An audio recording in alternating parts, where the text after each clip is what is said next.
Hello, it's Jamie again, Breast Cancer Brownie, coming to you for another video in the journey of this breast cancer diagnosis. Remember, I'm with triple negative breast cancer, diagnosed at age 40, invasive ductal carcinoma, and previous video I talked about being diagnosed and what that meant and then the process. So I'm going to backtrack a little bit because after my diagnosis, before I even, after I met with my oncologist, the next team that I met with was Fertility. Yes, Fertility. So cancer, I shouldn't say cancer, chemotherapy can ruin your ovaries, cause you to go into early menopause. So being at the ripe old age of 40, according to my doctor, still young enough to have children, the option for me was to either just move forward with chemotherapy or try to retrieve and save some eggs for future implantation and pregnancy. So I don't have any children. I've always wanted them. However, life did not present it in a situation where I would have children. I'm not married, and I didn't want to be in a situation where it was me and a baby daddy. So until I was firm in a relationship, I wasn't going to have children. So that's where I am. So after diagnosis, we spent about a week trying to get everything set up for IVF treatment. My insurance company does cover at one round for a cancer diagnosis. So once we got everything set up, we went in. I had to, the medications, thousands of dollars worth of medications. Luckily, between some of the manufacturers and some programs for cancer patients, I was able to get most of my medications for under several hundred dollars, as opposed to tens of thousands, which they could have cost me. The treatment itself is about $26,000. And again, my insurance company did cover the majority of it. I did have to pay, every time that I went into the clinic, which was almost every other day, I had to pay a copay, and again, significantly less than $26,000. So what it amounted to as far as the treatment, it was set up for about 14 days. It should have been about 14 days, which I was given medications that I had to inject every night, sometimes 2 medications, and then on occasion 3 medications that I had to inject every night. And then every other day I would go to the fertility clinic, in which they would check my blood, check my hormones to see where my hormone levels were they primed for getting my follicles ripe to produce eggs. Also ultrasound to see what follicles were there and if they were producing eggs. And then it came to about day 10. I go in, get my blood tests, everything looks good, hormones good. I get my ultrasound, and the doctor is like amazed. He's like, Jamie, we have looks like 20 or more follicles with eggs. Like, this is absolutely excellent. So we're going to set up in 2 days to do your retrieval. Great, because at this point, I'm tired of giving myself shots. I'm giving myself shots in my abdomen, switching between the left and the right every other night. It's getting sore. It's getting irritated. I'm getting swollen. I'm in pain. My abdomen is in pain. I start looking like I'm about 6 to 9 months pregnant every night. So finally, we go in for retrieval. They put me under for the procedure. They go in and abstract 40 eggs, which for my age at 40, amazing. They were through the roof, like excited, couldn't believe it, like how many were viable. I ended up with 38 that were viable. 2 of them were not. But still, they say some people get 6 eggs. Some people, might only get 3. I had 38. And because I had 38, my stomach was so swollen. I was so uncomfortable. And then I had to turn around and start chemotherapy right after.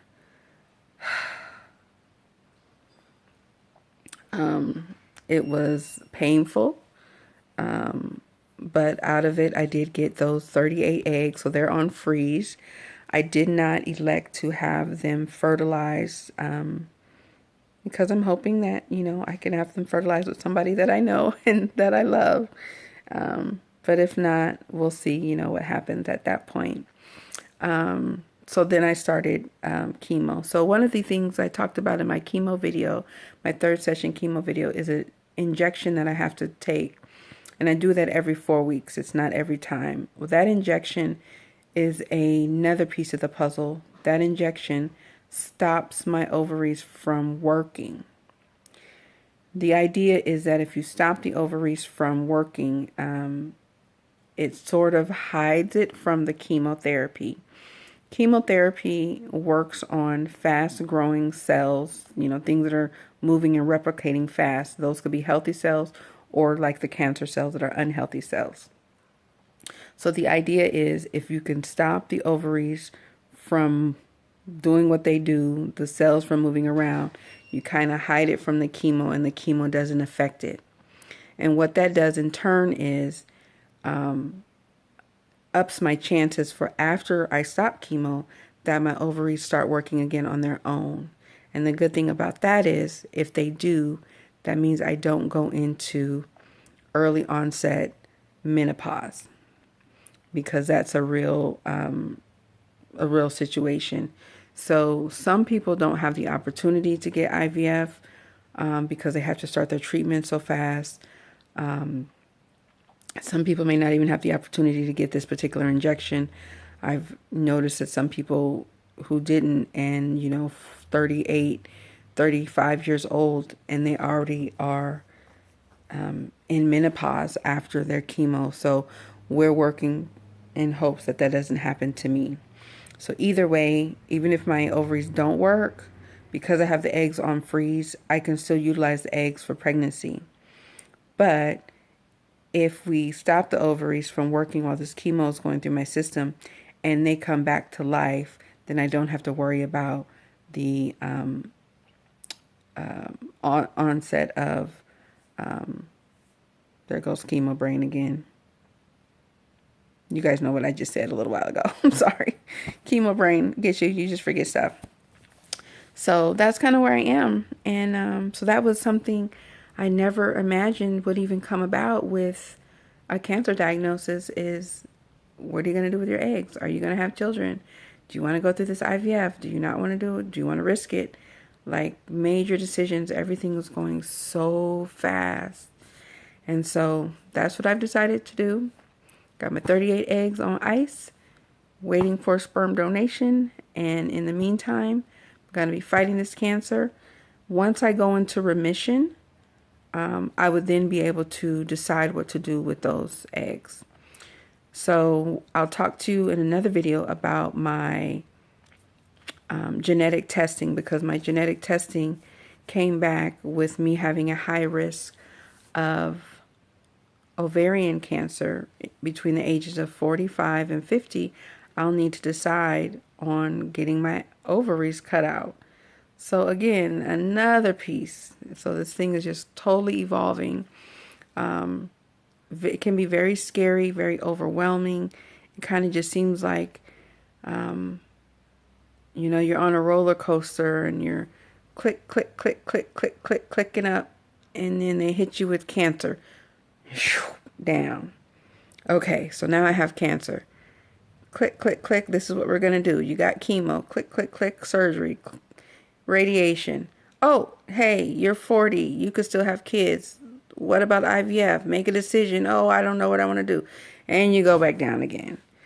So it's up, constant ups and constant downs. It seems like it's going way too fast sometimes. Just have to sit back, breathe, relax. And if you need to take a day or two to make a decision, do that. This is your life. You know, you're dealing with your future and you need to make the best decision for you. So that's the decision I made. And we'll see how that all pans out later. As far as updates on me, my eyebrows thinning. So those are probably going to start coming out pretty soon. My hands, this one's not so bad. This one is pretty bad. Getting very dark. I get all those spots, white spots, light spots, and dark spots all over it. If you can see. That's all supposed to go away after you stop chemo, so hopefully it will. It even, when I lock my phone and I can use my thumbprint to unlock it, sometimes it won't because it's so dark now, I might need to try to reset it and see if that'll work.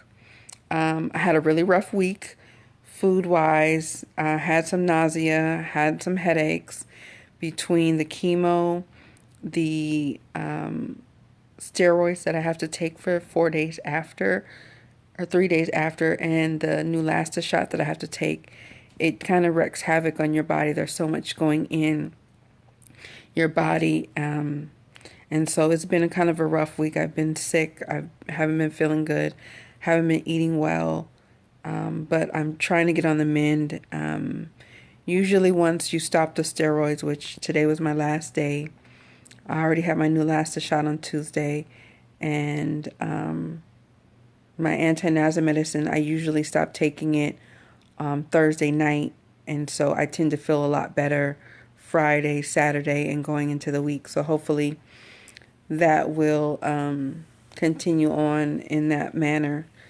But outside of that, I'm still fighting, still positive, going through the changes as courageously as I possibly can, sharing my story. So please subscribe to the channel. Please like the video. Please share the video with someone who might need it, family, friends, whoever, someone who's going through this situation or someone who knows someone is going through this situation.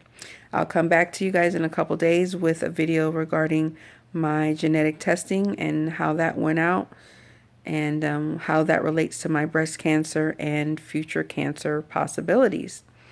Anyway, have a wonderful day, and I will talk with you soon. Enjoy.